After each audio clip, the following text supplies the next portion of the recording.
সালমান শাহর স্ত্রী সামিরা খানকে গ্রেফতার করেছে পুলিশের অপরাধ তদন্ত বিভাগ সিআইডি। জামিন শুনানির জন্য আইনজীবীর সঙ্গে কথা বলতে সামিরার বর্তমান স্বামী ইশতিয়াক আহমেদ হাইকোর্টে আসেন। এদিন সকাল 9টায় তাকে আপিল বিভাগে বসে থাকতে দেখা যায়। জানা যায় এ সময় বেশ কয়েকজন সিনিয়র আইনজীবীর সঙ্গে কথা বলেন তিনি। এর আগে সালমান শাহের সাবেক স্ত্রী এবং খলনায়ক আশরাফুল হক ডনের দেশ থেকে নিষেধাজ্ঞা দেন আদালত। সোমবার 27 অক্টোবর মামলার তদন্তকারী কর্মকর্তার আবেদনের পরিপ্রেক্ষিতে ঢাকার মেট্রোপলিটন ম্যাজিস্ট্রেট সাইফুজ্জামান এ আদেশ দেন। ডিএমপির প্রসিকিউশন বিভাগের এডিসি নাসির আহমেদ গণমাধ্যমকে বিষয়টি নিশ্চিত করেন।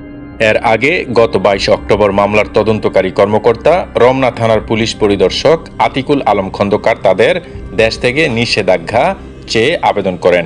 পাশাপাশি মামলাটি আদালতের নির্দেশে পুনরায় তদন্তাধীন থাকায় আসামিরা যেন দেশ ত্যাগ করতে না পারে সেজন্য রমনা থানা থেকে সংশ্লিষ্ট সব বিমান ও স্থলবন্দরের ইমিগ্রেশন কর্তৃপক্ষকে আনুষ্ঠানিকভাবে অবহিত করা হয়। হত্যা মামলার আসামিরা যাতে কোনোভাবেই দেশ ত্যাগ করতে না পারে সে লক্ষ্যে দিনাজপুরের হিলি ইমিগ্রেশন চেকপোস্টে বাড়তি সতর্কতা জারি করা হয়েছে।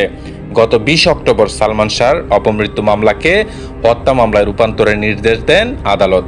মহানগর দায়রা জজ আদালতের দেওয়া নির্দেশের 24 ঘন্টা না পেরোতেই রমনা থানায় একটি হত্যা মামলা দায়ের করেন সালমান শাহর মামা আলমগীর কুমকুম।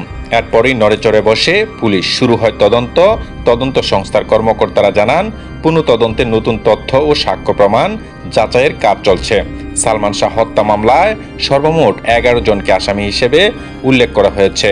হত্যা মামলায় প্রধান আসামি নায়কের সাবেক স্ত্রী সামিরা হক, প্রযোজক আজিজ মোহাম্মদ ভাই, খলনায়ক Don, Latifa Haque Lucy, David Jabed, Faruk, মেফিয়াট বিউটি সেন্টারের রুবি, আব্দুস সাত্তার, সাজু, রেজবি আহমেদ, ফরহাদ।